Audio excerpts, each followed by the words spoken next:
I still remember the way they laughed. Their voices echoed in my mind like the whispers of the damned, mocking my every word. Cursed wells? Voices? You've lost your mind, Sam!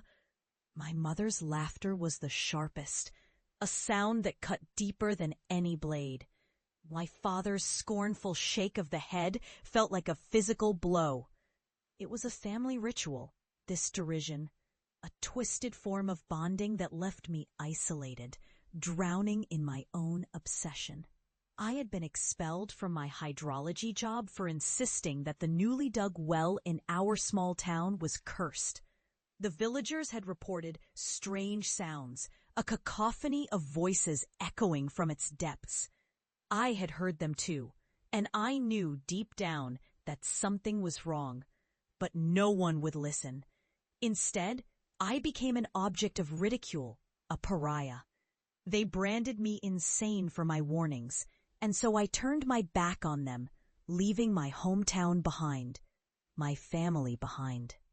Years passed in a blur of research and darkness. I traveled from town to town, documenting wells linked to disappearances, unraveling the threads of an ancient tapestry woven with fear and sorrow.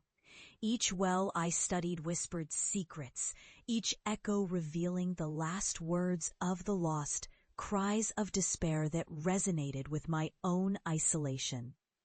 My obsession consumed me, but it also transformed me. I became a renowned expert in occult hydrology, the very thing my family had disparaged. I was no longer the fool. I was the harbinger of a chilling truth.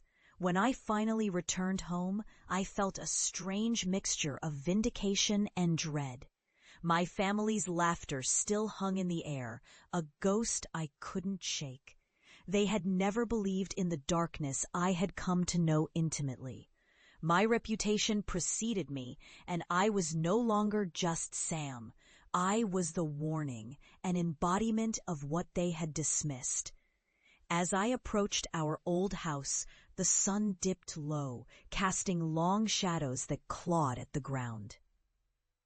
I could see my family gathered on the porch, their faces a mixture of disbelief and curiosity. They had heard the stories. They knew I was coming, and yet I could sense their reluctance to truly confront what I had become. Sam? My mother's voice was cautious, laced with a fear I hadn't heard in years. We didn't think you'd actually come back. I stepped forward, the weight of my experiences heavy upon me. I need to show you something, I said, my voice steady. Though my heart raced, they exchanged glances, uncertain. But I was resolute. I wouldn't let their doubt drown me again. I led them to the well, the very one that had sealed my fate. It stood there, dark and foreboding, a gaping mouth waiting to swallow everything whole. I could hear the whispers already, a chorus of lost souls beckoning me closer. "Do you see this?" I asked, pointing to the engraved stones surrounding the well. "These are the names of those who disappeared. Each one linked to this place. They echo their last words, trapped in the water's depths." My father scoffed, but I pressed on. "You think it's just folklore? I've documented it. I've survived it. And now it's time for you to understand." I crouched beside the well, the air thick with tension. The voices grew louder, each syllable a haunting reminder of the lives lost. "Listen," I urged, my voice trembling with urgency. "Listen to what they say." At first, there was silence. But then, like a dam breaking, the whispers erupted into a cacophony. Words spilled forth, desperate and broken, echoing the terrors of the past. My family recoiled, their faces draining of color. I could see the realization dawning in their eyes, a dawning horror as they grasped the weight of their disbelief. "Sam, stop!" my mother cried, clutching at her chest as if the very air were choking her. "Why didn't you believe me?" I shouted back, the anguish spilling into my words. Why did you mock me? I tried to warn you. This is what I became because of you. The voices grew louder, the well shuddering as if alive. I felt a surge of energy, a connection to the souls trapped below. They were angry, and now, so was I. I turned to face my family, my heart racing with the power of my revelation. You wanted to see what I've become? I said, my voice rising above the chaos. This is it. This is the truth you refuse to acknowledge. In that moment, the ground trembled beneath us, and the darkness that had been my companion surged forth, swirling around us like a storm. My family stood frozen in horror, their laughter transformed into a palpable fear. They were witnessing the consequences of their disbelief, a reckoning for their mockery.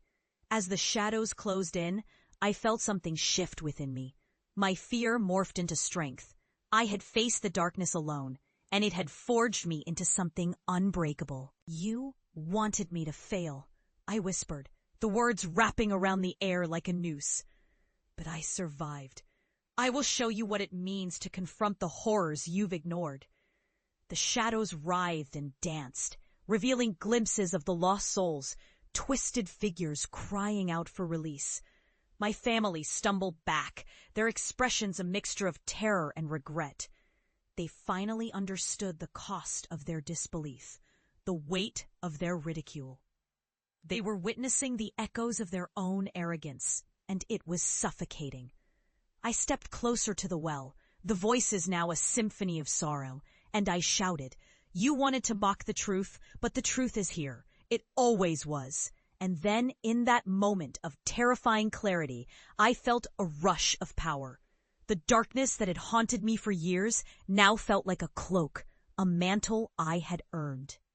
The voices quieted, and for the first time, I stood tall before my family, not as a disgrace, but as a guardian of knowledge they could never hope to comprehend. As the shadows receded, I turned to face them one last time. Their faces were pale, their mouths agape. The laughter had died, replaced by a silence heavy with realization. "I'm not the one who lost my mind," I said softly, my voice steady. "You are." With that, I walked away from the well.